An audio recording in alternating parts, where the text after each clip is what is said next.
My boyfriend belonged to the untouchables among the capital's elite, with a family fortune worth tens of billions. To test me, he spent 7 years never buying me a single gift, never spending a cent on me. Even a stop at a convenience store for condoms had to be split down the middle. Then, my mother fell critically ill.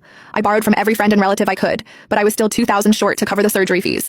No matter how much I pleaded, he refused to lend me the money. I arranged my mother's funeral on my own. When I went back to pack my belongings, I accidentally found a list of gifts he had bought for the young woman next door. A private luxury estate, designer handbags, jewelry worth hundreds of millions. There was also a voice chat with his friend. Caleb, is it true Jessica actually humbled herself and begged you for $2,000? Caleb Brooks let out a low, amused laugh, his tone lazy and indifferent. Neve wasn't wrong. Anyone who goes around begging over $2,000, what else is she if not a gold digger? We've only been together 7 years and she's already trying to get money out of me. So that was the truth. 7 years of so-called testing, it seemed, had been sparked by nothing more than a few manipulative words from a young woman next door. However, it no longer mattered. The moment my mother passed away, I had already decided to leave him. I had just tucked the gift list away when the front door burst open. Caleb Brooks stumbled in, a little tipsy, and plopped down next to me. You were gone for a few days. I bet you thought you wouldn't come back. However, you missed me too much, didn't you? You just had to come back. He almost said out loud that I returned just to con him out of his money. Maybe he'd always seen me as just a girl after his cash. Without even glancing at him, I scooted away, avoiding the arm he tried to drape over me. He looked at his hand, then at me, confused. He figured I was just upset about the $2,000. I'm a little thirsty from all the drinking. Go fetch me some lemon soda, he said. He was always like that, bossy and dismissive, a typical spoiled rich kid.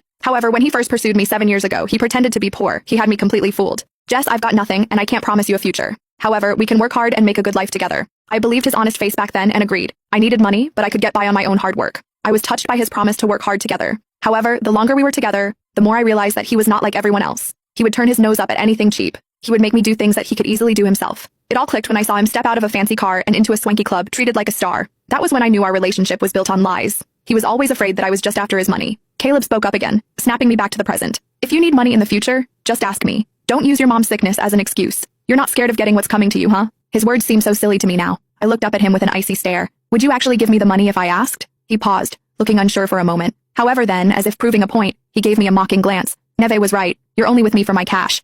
He said that and sent me a transfer of $1.88 on his phone. The note with the transfer contained 2 words, gold digger. I had been with him for 7 whole years and had not spent a dime of his money. I even gave him gifts on holidays and anniversaries. He took them like he was entitled to them, but he never got me anything in return. He would mockingly ask if I thought it was a man's duty to buy gifts for his girlfriend. That was how he looked at me, a gold digger. After all, he was an heir with billions to his name. I thought about the gifts he had bought for Neve Smith. I thought about my mom, who had suffered so much from her illness and died in pain because we could not afford her treatment. I could not stand to be near him a second longer. I got up to leave, but then there was noise at the door. Neve came in, taking off her coat to reveal a sexy outfit underneath. However, when she saw me, she was startled and quickly put her coat back on. Jess, why are you here? I turned to Caleb. If I'm not mistaken, this is our place, isn't it? Do you give out the password to just anyone and allow them to waltz in whenever they want? Neve looked like I had accused her of the worst crime in the world.